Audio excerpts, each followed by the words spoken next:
Hello, I'm Mario Riedl. I'm a project engineer here at Heat Technology from weisstechnik. Hi, my name is Katharina Mayer. I'm the application manager e-mobility here in the Heat Technology team. Yeah, I focus on the drying of battery coils currently, focusing on drying via vacuum ovens. Why do they have to be dried, the coils? There's a solvent inside the coating of the coils, and it has to be dried. The solvents are a big topic for us, a safety topic, not just for us, but also for you as a customer. There are also other applications in the industries for the use of solvents, applications where the solvents have to be dried out of the product. For example, tempering of silicones. The flammable substances or solvents have specific data we find in the safety data sheets. You can find, for example, the Flashpoint in these safety data sheets. But what is the Flashpoint? Mario, can you help me with that? Of course, of course. The Flashpoint is the lowest temperature at which a flammable liquid gives up vapors, which can then be ignited with the ignition source. The easiest way to demonstrate this is via a test. First, we have here a substance, which is a lighter fuel, which has a flash point of around -7 degrees. This means flammable liquids will be released out of this fuel because the flash point is already reached by our room temperature of around 20 degrees. This means the fuel can be ignited right away. On the other side here we have a lubricant oil, which is called WD-40. This has a flash point of around 40 degrees. This means it cannot be ignited right away because the flash point is not reached. But let's pretend we put it in an oven at around 40-50 degrees and we heat it up until its flash point. It can be ignited. We now present you 6 more substances where you have to evaluate if these substances can be ignited right away at room temperature and at atmospheric pressure.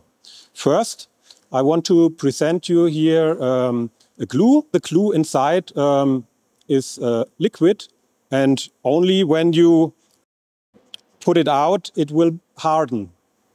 It's because when the glue comes out and then he reacts with the moisture of the air, and the ingredients, mainly the solvents and water, evaporates, and the rest of the glue then hardens. So I brought you now a disinfection fluid for your hands, including solvents. Well, a small fun fact, you don't have to use it if you wash your hands with a properly soap.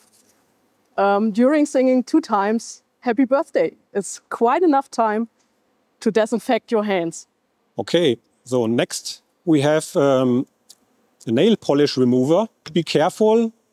Some contain acetone, this one not, but the one with acetones don't fill into styrofoam or cheap plastic cups, because the acetone dissolves the cup and destroys it.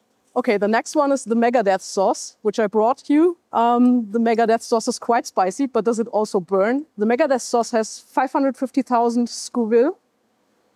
To give you an idea, a sweet pepper has 0 Scoville, and a habanero has something around 100,000 Scoville. Second last, we have an engine oil here. This labeling gives information about the viscosity. The first part means the viscosity of the oil at cold temperature. So for example, the W stands for winter condition, and the lower the number, the thinner is the oil.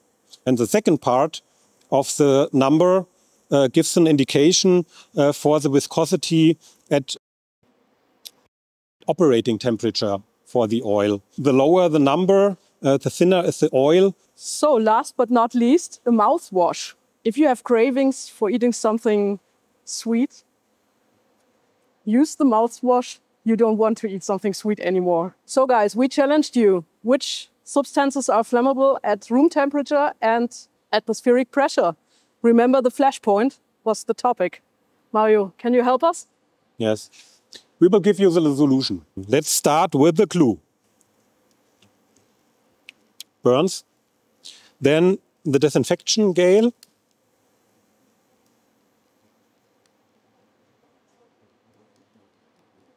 Also burns. Then we have the nail polish remover.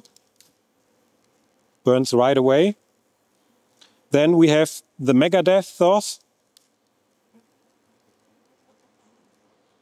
Does not burn. Then we have the engine oil.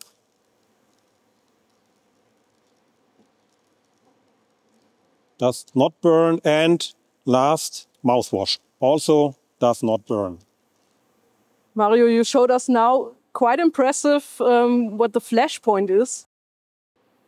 Can you also tell us why the Flashpoint, but also the other specific data of a solvent are so important for designing our ovens? Like you mentioned at the beginning, there are a lot of industrial processes where flammable substances are present. Yeah?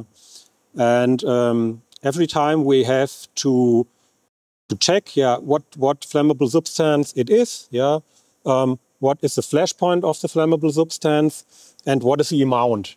Yeah? And based on that, we can offer different oven types.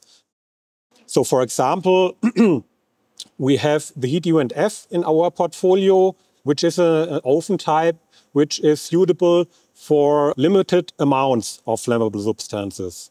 And on the other side, we also have ATEX ovens, which are ovens where you can bring in nearly an unlimited amount of flammable substances. The principle or the design I can show you very easy. First oven, let's pretend it is an Riedl. Yeah? And here are my flammable substances. The design of the Riedl is like this, that you can only bring in limited amounts.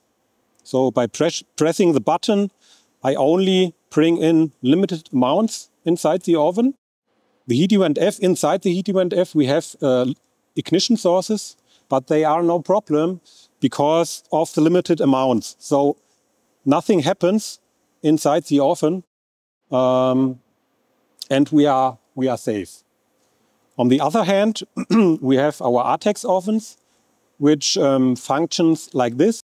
Also, we have here our oven and our flammable substances, which are now brought in the oven in an unlimited amount. So we have a very high amount now inside the oven. But the ATEX oven is designed without any ignition sources. So our ignition source we have not inside the oven, and the explosive atmosphere inside cannot be ignited. So nothing happens inside the oven.